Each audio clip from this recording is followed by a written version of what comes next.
हे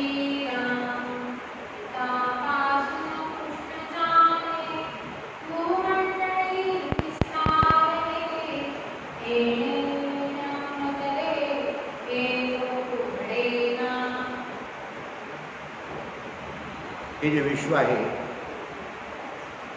तो एक फार मोठा चमत्कार आहे. कारण ते दिसते आणि भासते एक आणि असते.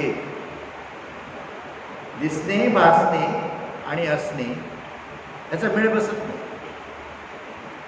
आज जे पाहता तुम्ही तसं उद्या ते नसतं. जसं बालपणी तुम्ही होता तसे तरुणपणी नाही, आणि तरुणपणी आहात तसे म्हातारपणी नाही. किती बदल होतो. ते विश्वाच्या प्रत्येक गोष्टीचा असाच बदल. तुमचे खाणे, जेवणे, उठणे, बसणे, राहणे, वस्त्र लेणे, मग ते प्रत्येक बदल होते सारखं बदल. इतकंच काय, हे विश्व आपले रंग पण असंच बदल. आता बघा, जर तुम्ही तांबडा आणि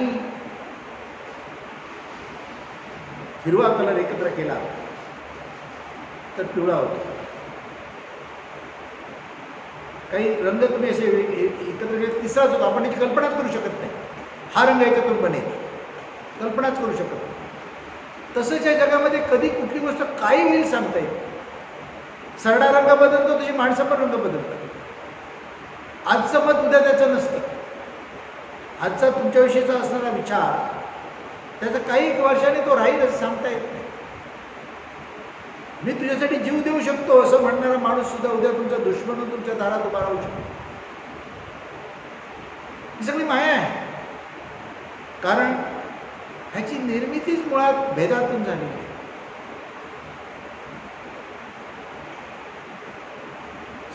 सगळं अज्ञानाने भरलेलं आहे. सगळं अज्ञानाने भरलेलं आहे, कल्पनेने भरलेलं आहे. कल्पना जे आहे सर्व अनुमान आहे, प्रत्यय नाही. या विश्वाचं जे ज्ञान आहे लोकांना ते सर्वसामान्य झालेलं आहे, सर्वांनी मान्य केलेलं आहे. जे ज्ञान आहे ते लोकांनी मान्य केलं आहे. कशाबद्दल? म्हणजे याची मूळ स्थिती कोणालाच माहीत नाही. हे दिसते ते खरं आहे असं लोकांनी मान्य केलेलं आहे. आणि मी देह आहे ही कल्पना लोकांनी मान्य केली. वास्तविक पाहता मी देह असं म्हणतो, आपण देह नसतो. माझा देह आहे, मी देह असं कोणी म्हणत नाही. देह पंचमहाभूताचा आहे, पदार्थ आहे. तो आज बसलेला बोलतो आहे, तो जर नसेल तर ह्याला आपलं अस्तित्व सांगता येत नाही, अनुभवता पण येत नाही. मग सांगणारा, बोलणारा, मी म्हणणारा कोण? ते चैतन्य आत्मा. हा म्हणतो, समजतो, मी बोलतो. तसंच हे जगात जे काही निर्माण होते आहे ते प्रत्येक म्हणतो मी केलं, मी केलं, मी केलं. करता कोणी, करता करिता कोणीतरी वेगळा असतो.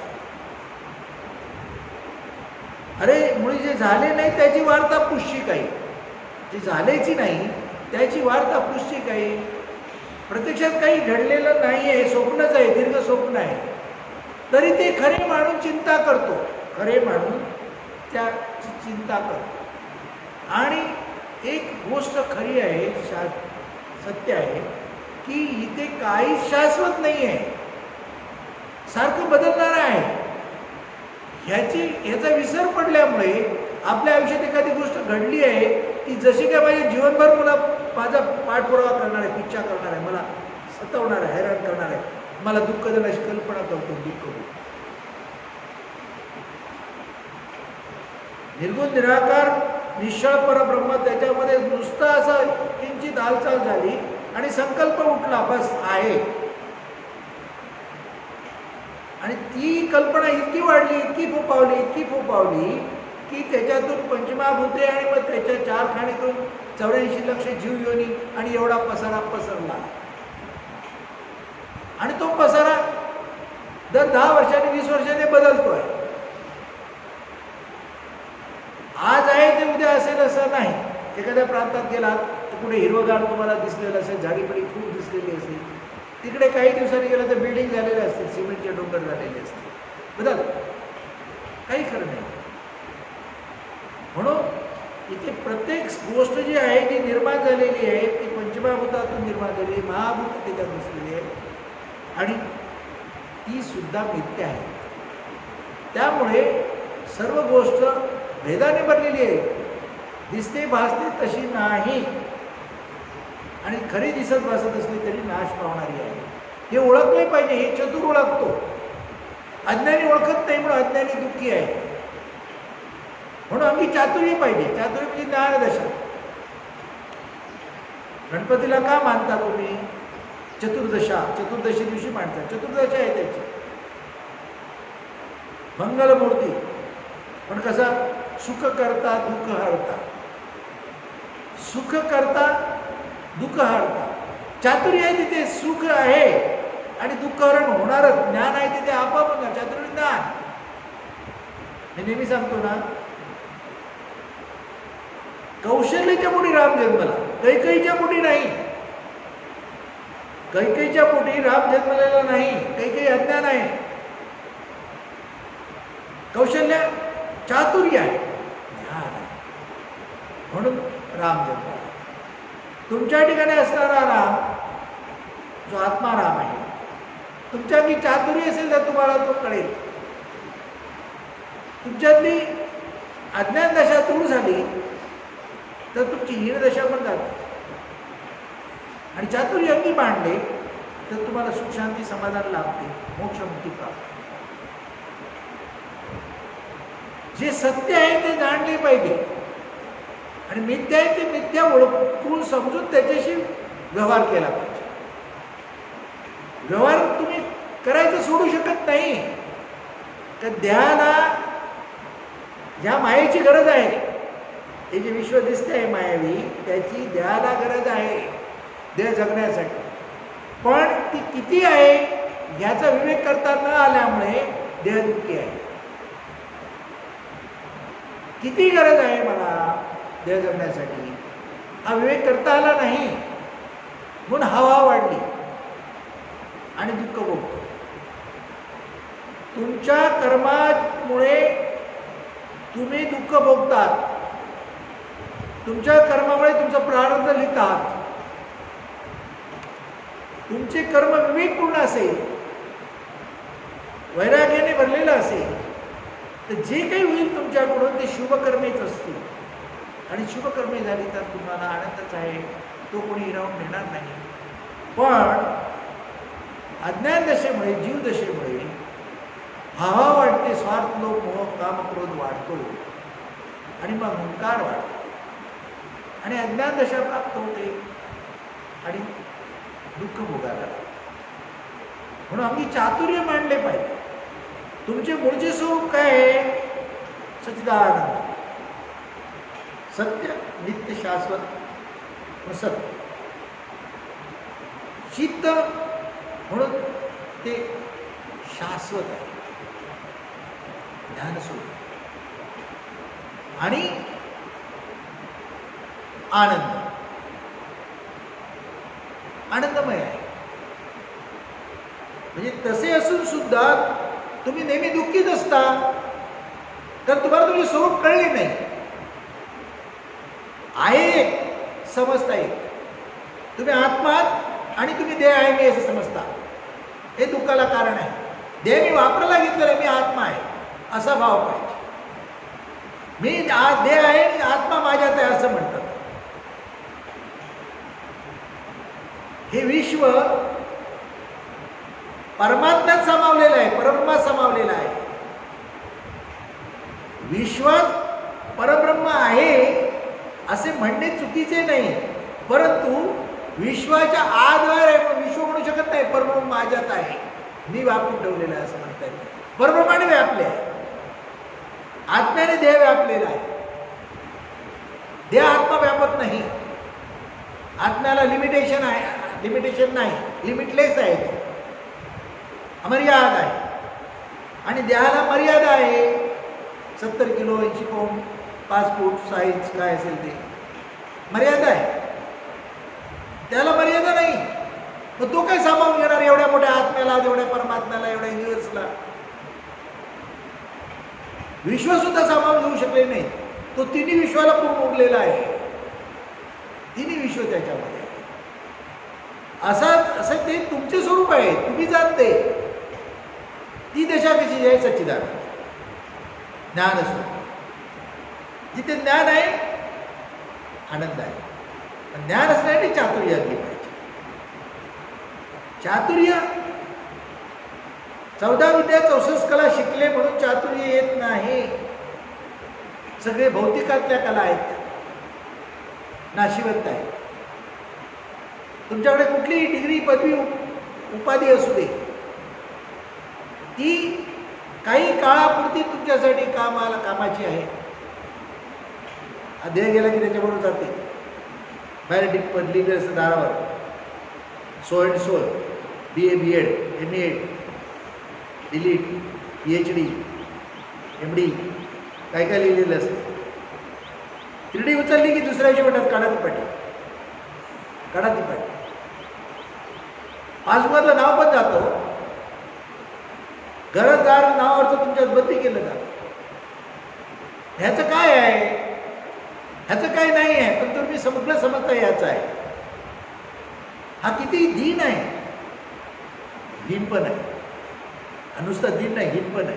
कारण इथे अनेक वासना भरले आहेत, 100 लोक भरलेले आहेत. ह्याचे हाव थांबत नाही. ह्याचे हाव थांबत नाही. म्हणून माणसाने समजून वागलं पाहिजे. समजून विवेकाने वागलं पाहिजे. एक माणूस होता, श्रीमंत होता, लक्झरी कारमधून चालला. एक पोरगा होता. तो म्हणाला, तो लॉटरी तिकीट विकत होता रस्त्यामध्ये, सिग्नलला उभ्या गाड्यांमध्ये लॉटरी तिकीट. त्याने त्या कारवाल्याला सांगितलं, माझं लॉटरी तिकीट घ्या, मी शिकतोय शाळेमध्ये, हे लॉटरी तिकीट विकतो, त्याच्यावर माझं शिक्षण करतो, मी गरीब आहे. भले ही लॉटरी लागली ना, त्यातले जे लागतील ते पैसे तुम्ही घ्या, मला काय थोडेसे द्या, पण हे तिकीट तुम्ही विकत घ्या, असं तो म्हणाला. ह्या माणसाने ते तिकीटचे पैसे त्याला दिले आणि काय सांगितलं, हे माझं कार्ड आहे, तुझं शिक्षण पुरं झालं ना की माझ्याकडे ये, मी नोकरी देईन तुला, हे माझं कार्ड. आणि लॉटरीचं तिकीट लागलं ना ते तूच पैसे घेऊ, असं म्हणून ते तिकीटही त्याला दिले आणि पैसेही दिले. योगायोगाने काय झालं, लॉटरी लागली, करोडोची लॉटरी. हा पोरगा खरा होता, सत्याने वागणारा होता, त्याच्याकडे कार्ड होतं. तो तिकडे गेला आणि तो काय म्हणतो की हे तुमचं कार्ड, हे तुमचं तिकीट, तुम्हाला लॉटरी लागलेली आहे, तुम्ही ते पैसे घ्या. पण तो काय माणूस म्हणाला की नाही नाही, तुला गरज आहे, तू घे. नाही नाही, माझे नाही, तुमचे आहे. मग तू ह्याच्यावर काहीतरी व्यवसाय धंदा कर. मी व्यवसाय धंदा करतो, पण तुम्हाला ह्याच्यात भागीदारी देतो असं. तो माणूस काय होता, श्रीमंत काय म्हणाला, तुझ्याबरोबर भागीदारी मला करायची नाही, कारण तुझं प्रारब्ध फुटलेलं असेल तर माझं पण प्रारब्ध फुटलेलं. तू भीक मागतो, तुझ्या प्रारब्धावर माझं प्रारब्ध जोडलं गेलं, भाग्य जोडलं गेलं तर तुझ्यासारखी माझी दशा येईल. या एअर कंडिशनमध्ये बसतोय, या कारमधून फिरतोय, तो उद्या तुझ्यासारखं फुटपाथवर तिकीट विकायला लागेल.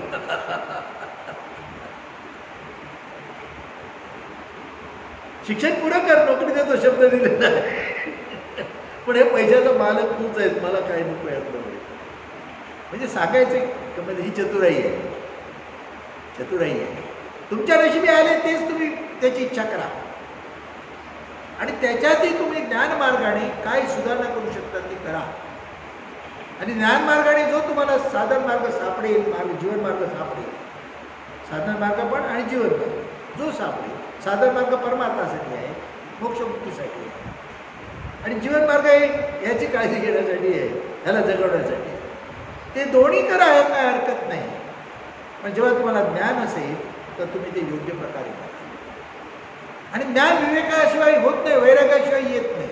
आणि विवेक वैरागी यायला पाहिजे तर ज्ञानी माणसाची संगत पाहिजे, सद्गुरू पाहिजे, त्याच्याकडून ज्ञानबोध पाहिजे, त्याने सांगितल्यामुळे साधन भक्ती झाली पाहिजे. तेव्हा विवेक वैराग्य येते, ज्ञानदशा प्राप्त होते, ज्ञानदशा प्राप्त झाली चतुराई येते, चतुराई झाली तर प्रारब्ध बदली होतं, प्रारब्ध बदली होतं.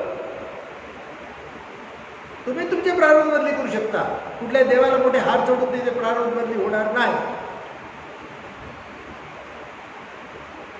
तुम्ही स्वतः ते ज्याला पूजायला जाता ते तुम्ही आहात. तुम्हीच देव ईश्वर आहात. तुमच्यात तो परमात्मा आहे आत्मा म्हणून. त्याला ओळखा, त्याला भजा, त्याची पावर शक्ती तुम्हाला प्राप्त होईल. अगोदर तुमची जी तुम्ही जीव बनलेले आहेत, ही दशा पत्करलेली आहे.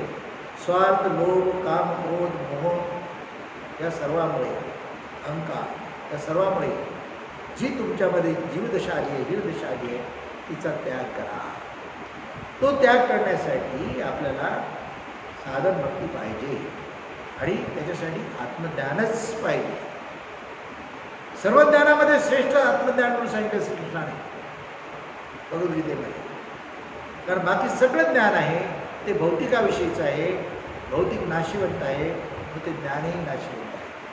पण आत्मज्ञान, स्वरूप ज्ञान ते शाश्वत आहे आणि ते तुम्हाला शाश्वत सुख प्रदान करतं, शांती प्रदान करतं, समाधान प्रदान करतं. म्हणून मनातली भीती जायला पाहिजे, संशय मिटायला पाहिजे आणि आतमध्ये ज्या वासना इच्छा भरलेल्या आहेत त्या दूर व्हायला पाहिजे. तर अनुमानाच्या ज्ञानाच्या मागे जाऊ नका, अनुमानाची भक्ती करू नका, प्रत्ययाचं ज्ञान प्राप्त करा, प्रत्ययाची भक्ती करा. प्रत्ययाची भक्ती अद्वैत भक्ती, अद्वैत भक्ती जे वेदांताने सांगितलेलं आहे, जे आद्य शंकराचार्य म्हणाले, जे व्यासमुनी म्हणतात, जे आमचे महाराज पुढे ते सांगत आलेले आहेत, त्यांना फॉलो करा, त्यांच्या मार्गाने चला आणि त्या मार्गाने तुम्ही चालले तर ती दशा तुम्हाला प्राप्त होईल. आपण असा रीती करी ती तत्काळ नाही, काळ एवढं तयार आहे. त्यांच्यामध्येच पावर आहे, ते आपणासारखे करतात. एखाद्या संस्थेमध्ये जाऊन तुम्ही शिकला, त्या संस्थेचा मालक खूप मोठा श्रीमंत आहे. तुम्ही जी डिग्री पदवी घेता ती त्याने घेतलेली, तेवढं सगळं त्याने मिळवलं, तुम्ही मिळू शकता काय? तुम्ही त्याच्यावरती एखादी संस्था काढायला तर सनिश्चित आहे काय? तुम्ही त्याच्यावरती मागणी गाडी किंवा आणखी धनसंपत्ती करून आणि एका संस्था असं काय करू शकता काय? सगळे करू शकत नाही, सगळे करू शकत नाही. जसा तो संस्थावाला अनेकांना बाहेर काढतो, पदवी देऊन डिग्री देऊन काढतो, पण त्याचं प्रारब्ध बदली करू शकत नाही. पण इथे सद्गुरू मात्र तुमचं प्रारब्ध बदली करतो. का सद्गुरू आपणासारखा करतो, आपली पदवी देतो, आपले ज्ञान देतो, आपणासारखं. पण तो श्रेष्ठ आहे, त्याची संगत पाहिजे, त्याचाच समास पाहिजे. तो चतुर आहे, तो ज्ञानी आहे. मग सगळं कौशल्य, चातुर्य, आत्मारामाचं दर्शन. राम प्रकट झाला, तिने रामाला जन्म दिला. लोक राम म्हणजे दशरथ पुत्र म्हणूनच पाहतात. तसं पाहिलं तर दशरथाच्या पुढेच राम दिसणार आहे. हा दशरथ आहे. ही 10 इंद्रिय आहेत ना, दशरथ 10 इंद्रियाने भोग घेऊ इच्छितो. रथ म्हणजे भोग घेणे, आनंद घे. 10 इंद्रियाने जो रथ आनंद घेऊ बघतो तो दशरथ. आत आत्मा बसलेला आहे, आत्माराम. त्या रामाला शोधा, त्याला कौशल्य पाहिजे, कौशल्य पाहिजे. दशरथाची परिस्थिती वाईट का झाली? तिथे 3 गुण, 3 बायका, 3 गुणाच्या. जी कौशल्य होती ती सत्वगुणात्मक, काही होती तमगुणात्मक होती, आणि जी सुमित्रा होती ती रजोगुणात्मक. त्या तमोगुणातल्या काहीने वाट लावली त्याची. तिने संधी साधून वर मागून घेतला, आपल्या मुलाला राज्य मिळायला पाहिजे म्हणून. ते जेव्हा लागेल तेव्हा वर काय तो सांगेन, आता मला हो म्हणा, वचन द्या. वचन घेतलं. आणि जेव्हा गादीवर बसवायची वेळ आली रामाला, तो वाटते म्हणाले मला तुम्ही वर दिलाय, भरताला गादी बसवायची. आणि तिथे त्याचा घात केला. आणि माझं तिने ते 3 वर मागितलं. आणि माझा दुसरा वर असा आहे की रामाला वनवासाला पाठवा, 14 वर्ष वनवास, आणि त्याच्याबरोबर लक्ष्मणाला पाठवा. म्हणजे तिचं भरतशत्रुघ्न हेच फक्त राज्य करतील असं तिने मागून घेतलं. म्हणून त्यांची वाट लागली की नाही दशरथाची. हा पण दशरथच आहे. 10 इंद्रियाने राज्य करतोय, 10 इंद्रियांवर. हा दशरथच आहे. विष्णू परवडला, इंद्रदेव परवडत नाही. विष्णू सत्वगुणात्मक, तो परवडला, ज्ञानी आहे. पण इंद्रदेव स्वर्गाचा राजा आहे, तरी त्याची परिस्थिती वाईट आहे. इंद्रदेव बनू नका, आत्मदेव बना. तुमचा जो राम बसला, आत्माराम बसलाय, ते तुम्ही आहात. तुम्ही दशरथ नाही आहात. हे ज्ञान मिळवा, मग तुम्हाला सुख आहे, शांती आहे, समाधान आहे. असे ज्ञान सद्गुरु कृपेने प्राप्त होते. म्हणून सद्गुरू पाहिजे, अध्यात्म भक्ती पाहिजे, अध्यात्म साधना पाहिजे, आणि आपल्यामध्ये विवेक वैराग्य प्राप्त झाला पाहिजे. मग आपल्याला आपल्या स्वरूपाची प्रचिती येईल. तो दिवस तुमच्यासाठी तुम्हाला मोक्षाधिकारी होईल. चिंता भयापासून मुक्त करतो. त्या ईश्वराची शक्ती, ईश्वराचं ज्ञान, जे सगळं काय आहे ते तुम्हाला प्राप्त होतं. पण तुम्ही सद्गुरु वचनावर विश्वास ठेवला पाहिजे. जे तुम्हाला महावाक्य दिलं आहे सद्गुरूने गुरुमंत्र म्हणून, त्या महावाक्याचं सतत तुम्हाला आठवण राहिली तर ती दशा तुम्हाला प्राप्त होते. तुमचा आता बसलेला आत्माराम आहे, तो तुम्हाला अनुभवाला येतो. तुमचा विश्वास पाहिजे. हा दशरथ आहे, तो मी नाही, देह नाही, मी आत्मा आहे, असा विश्वास तुम्ही धरला पाहिजे. त्याप्रमाणे साधन भक्ती करायला पाहिजे. मग जीवन सुखाचं होतं, समाधानाचं होतं, आणि जन्ममरणाच्या फेऱ्यातून आपण मुक्त होतो. 84 लाख जीव योनी आहे. जे काय कर्म कराल त्याप्रमाणे त्याच्या योनीमध्ये जन्म होतो. किती दुःख भोगायला लागतं प्रत्येक योनीमध्ये. जन्माच्या वेळी पण किती त्रास आहे, गर्भाशयामध्ये किती त्रास आहे, आणि परत सुद्धा जन्माला आल्यानंतर सगळ्यांचं भाग्य काय सारखं नसतं. कोण सुख भोगतो, कोण दुःख भोगतो, कोण ऐशोआरामात जगतोय, कोण बिचारा त्याला राहायला घरदार पण नाही, कोण भीक मागतोय, कोण सुख भोगतो. इतकी वाईट परिस्थिती आहे जरी मनुष्याने जन्म मिळाला तरी. पण जर तुम्हाला त्या योनीचं सार्थकता करता आली तर धन्य काय. तर त्या एकाच योनीमध्ये तुम्ही मोक्षमुक्ती प्राप्त करून जन्ममरणाच्या फेऱ्यातून मुक्त होऊ शकता, आणि सांप्रत जीवन तुमचं सुख समाधान शांतीचं जगू शकतं. ती चातुर्य तुम्हाला त्या भक्तीतूनच निर्माण होते. नेहमी सांगतो, भक्ती ही ज्ञानाची जननी आहे. हीच ज्ञान जन्माला घालते. पण भक्ती द्वैतातली नाही, अद्वैतात. अद्वैतात सगुणातूनच निर्गुणाकडे जायचे. पण सगुणात अडकून नुसतं पडायचं नाही, निर्गुणात जायलाच पाहिजे. निर्गुणात गेल्याशिवाय स्वरूप स्थिती प्राप्त होत नाही, आत्मज्ञान प्राप्त होत नाही, आणि मोक्षमुक्ती पण प्राप्त होत नाही. म्हणून जी द्वैतातली सगुण भक्ती आहे त्याच्यातून अद्वैत भक्तीमध्ये निर्गुणाकाराच्या स्वरूपाला प्राप्त करण्यासाठी ही प्राप्त केली पाहिजे. पण ती तुम्हाला देह आणि इंद्रियाने तिथे पोचता येत नाही. तर तिथे देहबुद्धीने जाता येतं, आत्मबुद्धी पाहिजे. त्या आत्मबुद्धी प्राप्त होण्यासाठी संत सत्पुरुषाचा सहवास पाहिजे, आणि त्यांच्यातून ज्ञानबोध पाहिजे, आणि त्यांच्या ज्ञानबोधामध्ये साधन भक्ती पाहिजे. मग तुम्ही परमानंद भोगणार. तुमचे स्वतःचे स्वरूप सच्चिदानंद तुम्हाला प्राप्त होणार. येणे नाही, जाणे नाही. बसल्या ठाई तुम्ही परमात्मा आहात. बसल्या ठाई तुम्ही सुख, ऐश्वर, समाधान, शांती भोगू शकता. पण मी देह आहे असे म्हटले म्हणून ही दशा प्राप्त झालेली आहे, दुःख भोगायला लागते. ज्ञान दिशेने त्याच्यातून बाहेर पडा, त्याच्यातून अलिप्त व्हा. विश्व असू दे, जग असू दे, काही हरकत नाही. देह पण असू दे, सगळं काय आहे असू दे. देह आहे म्हणून जाणीव आहे, जाणीव आहे पण ज्ञान आहे. देहाच्या साह्याने जायचं आहे, विश्वाच्या साह्याने देहाला जपायचं आहे. पण ज्ञानदृष्टीने त्याच्याशी व्यवहार करायला शिकला तर तो त्या मायेत हरकत नाही. जगे मायावी आहे, त्याच्यात तुम्ही हरकत नाही. जगाची मिनी कॉपी एक देह आहे, तिथे वासना भरलेली आहे. तेही मायापाशी होतं. ज्ञानदशेतून तुम्ही ज्ञानदशेमुळे सदाशिवी त्यातून बाहेर पडता आणि तुम्ही सहज जीवन जगता, सहज समाधानकारक जीवन जगता. म्हणून भक्ती पाहिजे, साधना पाहिजे. परमार्थी तो राज्यदारी, परमार्थ नाही तो भिकारी, असं संत वचन आहे. म्हणून परमार्थ पाहिजे. परमार्थ म्हणजे ज्ञानी संत सद्गुरूच्या सहवासामध्ये साधन भक्ती करणे, तो परमार्थ. परमार्थ एकच अर्थ जगात खरा आहे, श्रेष्ठ आहे, ते म्हणजे तो आत्मा, परमात्मा.